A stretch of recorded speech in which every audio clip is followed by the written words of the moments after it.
খুচরো ব্যবসায় বিদেশি বিনিয়োগে ছাড়পত্র মেলার পরও ওয়ালমার্ট কাঁটায় বিদ্ধ কেন্দ্র। বিরোধী সহ সমর্থক দলের জোড়াচাপে বিচার বিভাগীয় তদন্তের নির্দেশ দিতে বাধ্য হল সরকার পক্ষ। ১২৫ কোটি টাকা ঘুষ দিয়ে ভারতে আসছে আমেরিকার রিটেল চেন ওয়ালমার্ট।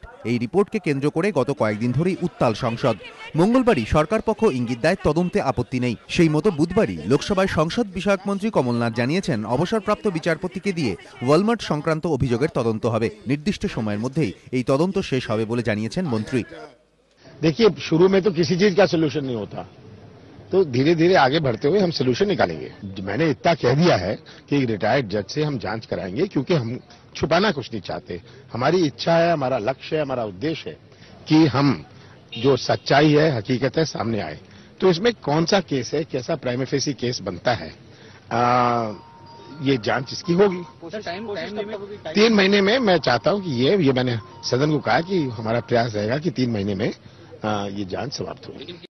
এদিকে সাম্প্রতিক ডামাডোলের মধ্যেই ওয়ালমার্টের প্রেসিডেন্ট তথা সিইও মাইক ডিউক জানিয়েছেন, আমরা আশা করি ভারতে সবকিছু ঠিকঠাকই চলছে, সব বাধা দূর হবে। আমি আত্মবিশ্বাসী, ভারত এমন একটি দেশ যেখানে সরবরাহ শৃঙ্খলবে কৃষক থেকে গ্রাহক সকলের উপকার করার পর্যাপ্ত সুযোগ রয়েছে। আমি ভারতে গিয়েছি, আমি সে দেশের মানুষের প্রতি সহানুভূতিশীল। আমি বিশ্বাস করি সময়ের সঙ্গে সব সমস্যাই দূর হবে। ভারতীয়দের আরও উন্নত জীবন উপহার দিতে আমরা প্রস্তুত।